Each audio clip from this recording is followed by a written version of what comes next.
Mr. Deputy Chairman, the railways are a premier public undertaking and as such it is expected that they should be run as a model commercial department.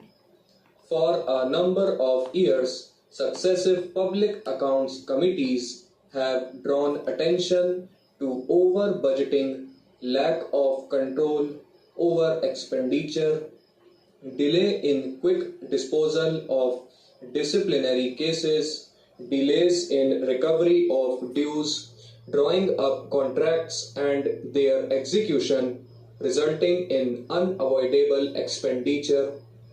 To take up the first over budgeting, I would submit that in 16 grants there was over budgeting.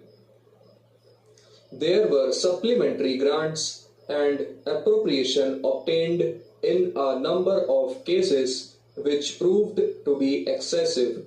Savings also occurred in a number of cases due to delay in finalization of plans. Successive public accounts committees have made serious complaints in regard to the delay in disposal of disciplinary cases. Time and again, the Railway Board has been approaching the Public Accounts Committee with a request to close past cases, and the committee had no option but to accede to this request. If this department is to be run as a model commercial department and set an example to both public and private undertakings, such things should not be allowed to occur. A number of cases had to be closed because the officers concerned had retired and no action could be taken against them. I would here like to submit a typical case. There was an officer against whom the Special Police Establishment had made a serious allegation in 1981. This officer was finally removed from service in 1989, that is, after 8 years. He was in the meantime promoted and retained in a higher post.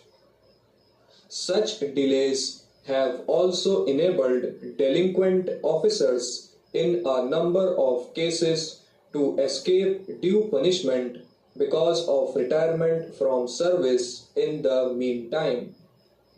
This indeed is a very unsatisfactory state of affairs, and if we have to serve as a model and in a business-like manner, then we have to see that the exchequer is not put to such losses by decisions being delayed for 8 years and allowing the officer concerned to be promoted from one post to another in the meantime. There is delay in the awarding of contracts resulting in loss to the exchequer. I would invite your attention to a particular case where an order was placed for the manufacture of a composite coach. After a month, the Northeastern Railway made a reference to the